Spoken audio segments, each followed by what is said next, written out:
Hello everyone, मैं अंशु जैन हिंदी की कक्षा में आपका स्वागत करती हूँ। आज हम हिंदी व्याकरण का एक बहुत ही महत्वपूर्ण चैप्टर वर्ण विचार डिस्कस करने जा रहे हैं। जिस तरह से नोट्स मैंने प्रिपेयर किए हैं, अगर आप उन्हें ध्यान से पढ़ेंगे तो आप वर्ण और वर्णमाला को कभी नहीं भूलेंगे। आज हम कुछ की पॉइंट डिस्कस करने जा रहे हैं, जैसे वर्ण किसे कहते हैं, वर्णमाला किसे कहते हैं, वर्णों के भेद क्या हैं, स्वर, व्यंजन, अयोगवाह आदि। तो चलिए चैप्टर शुरू करते हैं। बोलते समय मुख से विभिन्न प्रकार की ध्वनियां निकलती हैं। जब ये ध्वनियां लिखी जाती हैं तो उसे वर्ण या अक्षर कहते हैं। भाषा वाले चैप्टर में हमने डिस्कस किया था कि भाषा को लिखने के लिए कुछ चिन्ह निश्चित किए गए हैं, जिन्हें हम लिपि कहते हैं। हर भाषा की अपनी अपनी लिपि होती है। हर भाषा के अपने अपने वर्ण और अक्षर होते हैं। ध्वनियां केवल बोली जाती हैं, किंतु वर्ण का प्रयोग बोलने और लिखने दोनों ही कार्यों में किया जाता है। वर्ण वर्ण क्या है? वर्ण भाषा की सबसे छोटी इकाई है, जिसके हम और टुकड़े नहीं कर सकते। वह छोटी से छोटी ध्वनि जिसके और टुकड़े नहीं किए जा सकते हैं, उन्हें वर्ण कहते हैं। जैसे अ, आ, इ, ई, क, ख, ग, घ। अब आप बताइए, अ, आ, ई, क्या आप इनके और टुकड़े कर सकते हैं? एक उदाहरण देखते हैं। शहर और मुर्गा शब्द देखिए। यहाँ पर शहर और मुर्गा शब्द के मैंने वर्णों को अलग अलग करके रखा हुआ है। शहर में देखिए, श में अ मिला हुआ है, ह में अ मिला हुआ है, र में भी अ मिला हुआ है, बना शहर। मुर्गा में म पर छोटे ऊ की मात्रा है, मुंह। रा पर कोई मात्रा नहीं है तो केवल अ होगा, और ग पर आ की मात्रा है तो ग प्लस आ होगा।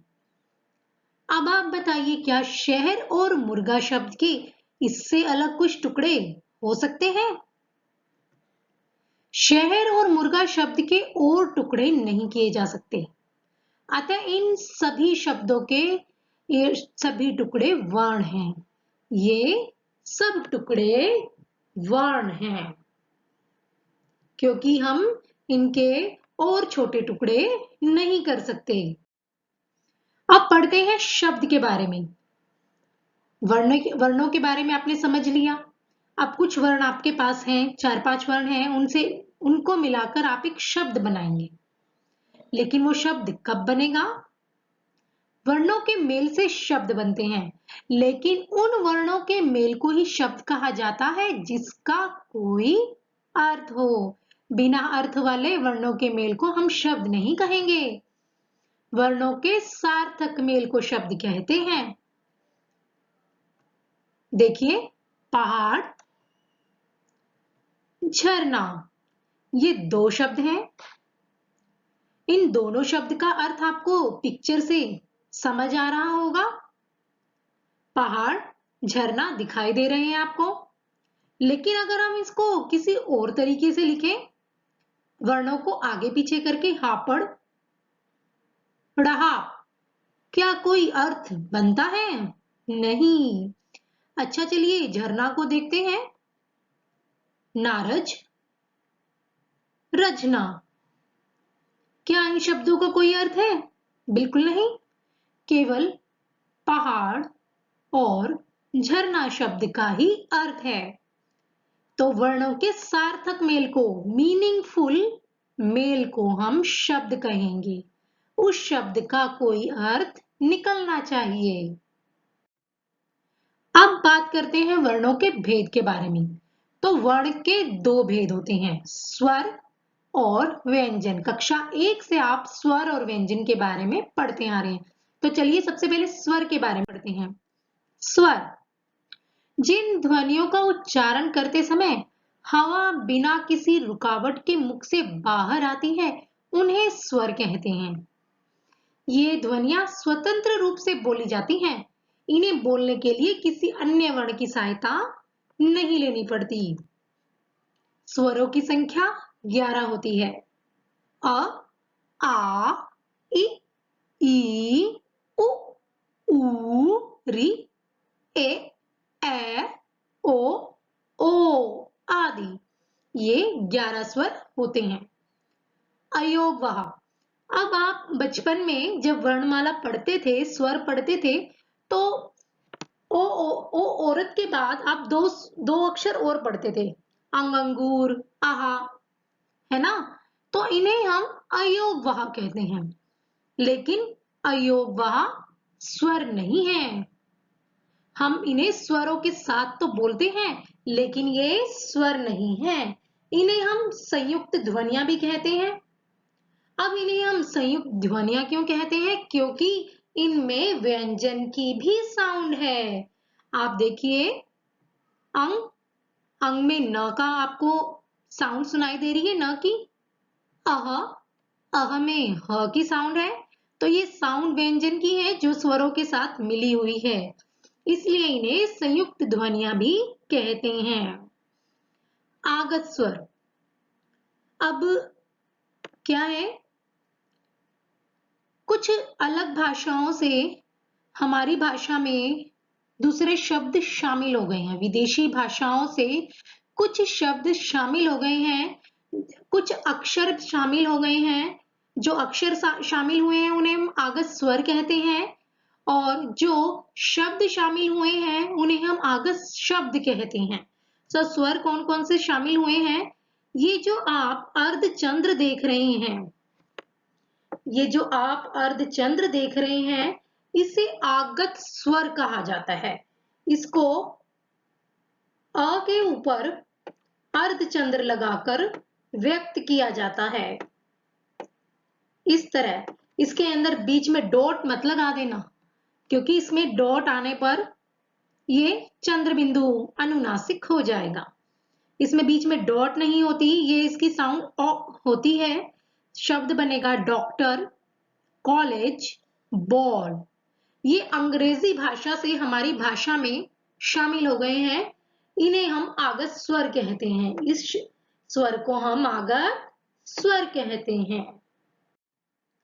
अब स्वरों के भेद पढ़ते हैं। स्वरों के दो भेद हैं, ह्रस्व स्वर, दीर्घ स्वर। चलिए देखते हैं ह्रस्व और दीर्घ स्वर को। ह्रस्व स्वर, जिन स्वरों के उच्चारण में कम से कम समय लगता है उन्हें ह्रस्व स्वर कहते हैं। ये चार हैं, अ, इ, उ, री।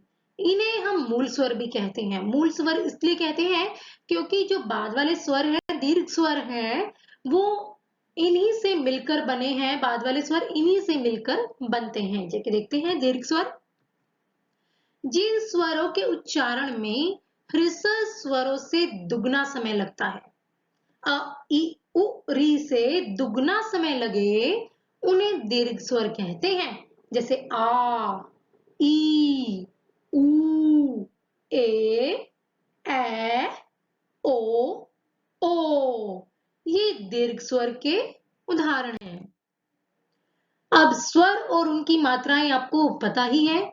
अ की कोई मात्रा नहीं होती, आ की ये स्टैंडिंग लाइन होती है, ई की मात्रा अक्षर के आगे लगती है, ई की मात्रा अक्षर के पीछे लगती है। उ सीधा मुड़ा हुआ, ऊ उल्टा मुड़ा हुआ। री, री की मात्रा अक्षर के पैरों में लगती है। और सी जिसका निशान होता है और साउंड होती है री। ए, बच्चों, इसकी साउंड को लेकर बहुत सारे लोग कंफ्यूज हैं। ये ए नहीं है, हम इसे ए बोलेंगे। शब्द पढ़िए, कैसा। अगर आप इसको बोलेंगे कैसा, क्या अच्छा लग रहा है? कोई भी शब्द सही उच्चारण के साथ ही अच्छा लगता है। ओ, कोयल। अब इसे भी कुछ लोग औ कहते हैं। क्या ये औ है? कौआ, कौआ? जी नहीं, ओ। हम इसे थोड़ा सा लंबा खींच देंगे, साउंड को बड़ा कर देंगे, कोआ। व्यंजन। जिन वर्णों के उच्चारण के लिए स्वरों की सहायता ली जाती है वे व्यंजन कहलाते हैं। व्यंजन बिना स्वरों की सहायता के नहीं बोले जा सकते। ये संख्या में 33 हैं। 5 वर्ग, क वर्ग, च वर्ग, ट वर्ग, त वर्ग और प वर्ग, जिन्हें हम स्पर्श व्यंजन भी कहते हैं। 4 अंतस्थ व्यंजन, 4 ऊष्म व्यंजन। क वर्ग में देखिए क, ख, ग, घ, न। च वर्ग च, छ, ज, झ, य। ट वर्ग ट, ठ, ड, ढ, ण। अड़ और अढ़ ये भी ट वर्ग में शामिल किए गए हैं। त वर्ग त, थ, द, ध, न। प वर्ग प, फ, ब, भ, म। अंतस्थ य, र, ल, व। ऊष्म व्यंजन श, श, स, ह। हिंदी में सभी व्यंजनों के साथ अ शामिल होता है। अगर हम व्यंजन से अ अलग कर देते हैं तो हमें व्यंजन के नीचे ऐसे हलंत लगाना पड़ता है। अ के मिलाने पर व्यंजन को हलंत हटाकर हम इस प्रकार लिख देंगे। वर्णमाला। वर्णों के समूह को वर्णमाला कहते हैं। वर्णमाला में हमारे स्वर होते हैं, व्यंजन होते हैं, अयोगवाह होते हैं, संयुक्त व्यंजन भी होते हैं। अनुस्वार। आपने अंक के बारे में पढ़ा। अयोगवाह में अनुस्वार है अंक। अनुस्वार का उच्चारण हम केवल नासिका से करते हैं, जैसे हंस, शंख, पंख, कंगन, सुंदर आदि। अनुनासिक चंद्र बिंदु वाला आपने शब्द देखा होगा, उन्हें हम अनुनासिक कहते हैं। अनुनासिक का उच्चारण नाक और मुंह दोनों से होता है। इसका उच्चारण करते समय हवा नाक और मुंह दोनों से निकलती है, इसलिए हम इसे अनुनासिक कहते हैं। चंद्र बिंदु से हम इसे दर्शाते हैं, जैसे दांत, चांद, गांव, 5 आदि। विसर्ग आहा आपने पढ़ा, इसका उच्चारण ह के समान होता है। हम ये 2 डॉट लगाकर इसका चिन्ह दर्शाते हैं, जैसे अतः, प्रातः आदि। नुक्ता। आपने आगत स्वर के बारे में पढ़ा था कि कुछ स्वर दूसरी भाषाओं से आ गए हैं, तो ये नुक्ता है, ये व्यंजन दूसरी भाषाओं से आ गए हैं। ज और फ, ज ज से अलग है, दोनों शब्दों का मीनिंग ही बदल जाएगा ज और ज में। फ भी ऐसा ही है, फल और फल दोनों शब्दों का मीनिंग अलग अलग हो जाएगा। ज और फ के नीचे जो बिंदु लगा होता है उसे नुक्ता कहते हैं, जैसे सब्जी बना वर्ड, कॉफी, मजदूर, फसल आदि। ये शब्द अरबी, फारसी और अंग्रेजी भाषा से हिंदी में आए हैं। संयुक्त व्यंजन, जहां 2 या 2 से अधिक व्यंजन मिलकर एक व्यंजन का निर्माण करते हैं, वो संयुक्त व्यंजन कहलाता है। संयुक्त व्यंजन 4 हैं। क्ष, ज्ञ, त्र, श्र। क्ष बना है क और श से, ज्ञ बना है ज और यहाँ से, त्र बना है त और र से, श्र बना है श और र से। कुछ लोग क्ष, त्र, ज्ञ और श्र को हिंदी वर्णमाला में गिनते हैं, पर ये संयुक्त व्यंजन हैं, 2 व्यंजनों से मिलकर बने हैं। ओके, अब है द्वित्व व्यंजन। आपने संयुक्त व्यंजन पढ़ा कि 2 व्यंजनों से मिलकर बना, ठीक है। अब है द्वित्व व्यंजन। द्वित्व व्यंजन में भी 2 व्यंजन होते हैं, लेकिन दोनों एक तरह के होते हैं। उसमें एक व्यंजन आधा हो जाता है और दूसरा व्यंजन पूरा हो जाता है। पहला व्यंजन आधा, दूसरा व्यंजन पूरा। 2 व्यंजन, पहला व्यंजन आधा, दूसरा व्यंजन पूरा, वो होते हैं द्वित्व व्यंजन।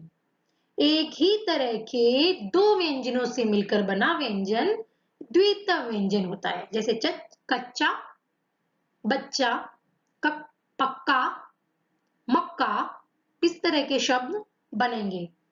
टटपट्टी, है ना, इस तरह से।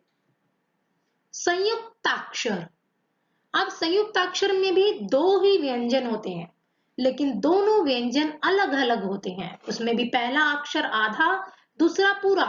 लेकिन द्वित्व व्यंजन और संयुक्ताक्षर में क्या अंतर है?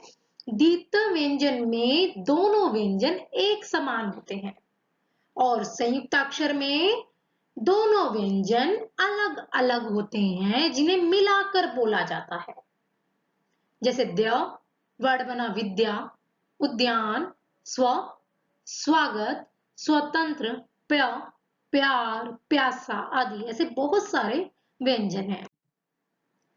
र के विभिन्न रूप, र के 4 तरह के रूप हम प्रयोग करते हैं।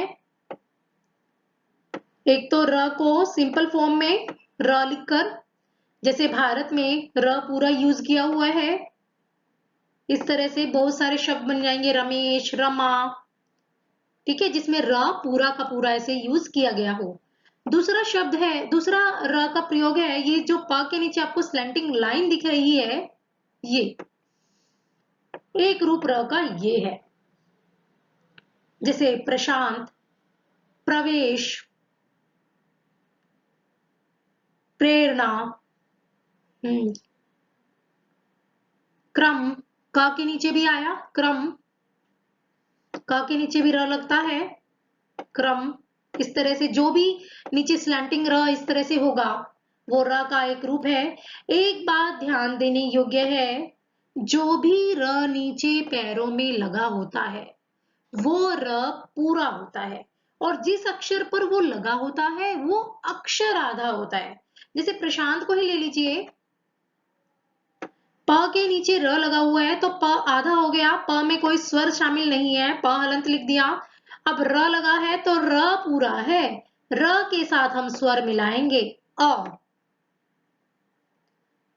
तीसरा रूप है, ये जो सर पर सी की तरह र लगा होता है, ये र का तीसरा रूप है, धर्म, कर्म, शर्म। अब पैरों में जो र होता है वो तो पूरा होता है, लेकिन जो ये सर पर र होता है ना, ये आधा होता है, और जिस अक्षर पर ये लगा होता है ना, वो अक्षर पूरा होता है। जैसे देखो म पर लगा है ये, तो साउंड इसकी म से पहले आएगी, र आधा है, इसके साथ कोई स्वर नहीं मिला हुआ, म के साथ स्वर मिला हुआ है, ठीक है। जो पैरों में लगा होता है उसकी अक्षर के बाद साउंड आती है, और जो सर पर लगा होता है उसकी अक्षर से पहले साउंड आती है, ठीक है। ये बात समझ लो, जो पैरों में होता है ना वो हमेशा बाद में पीछे पीछे फॉलो करता है ना, पीछे पीछे चलता है, लेकिन अपना सिपाही साथ में लेकर चलता है। और जो पहले ही सर पर बैठा हो वो आगे आगे चलेगा, लेकिन सबको पीछे छोड़ देगा। अंडरस्टूड? लास्ट वाला देखिए, वी की तरह इस तरह से ये जो र होता है, ये सिर्फ उन्हीं अक्षरों में लगता है जो नीचे से गोल होते हैं। जैसे ड में लगा हुआ है, ट में भी यही रूप लगता है, क्योंकि ट भी नीचे से गोल होता है, ठीक है ना। ट्रेन, ट्रक, ये शब्द बनेंगे, ठीक है। अब ये नीचे पैरों में लगा है, पैरों में लगा है तो मतलब पीछे पीछे चलेगा, तो ड के पीछे चलेगा और आ की मात्रा को साथ लेकर चलेगा। अंडरस्टूड? आज के लिए बस इतना ही, चैप्टर को ध्यान से पढ़िएगा। मैं आशा करती हूं कि आपको सभी पॉइंट्स अच्छे से क्लियर हो गए होंगे। वर्ण के 2 भेद, स्वर और व्यंजन, स्वर के 2 भेद, ऋषभ और दीर्घ, संयुक्त व्यंजन, द्वित्व व्यंजन और संयुक्ताक्षर, इनमें भी आपको डिफरेंस क्लियर हो गए होंगे। धन्यवाद।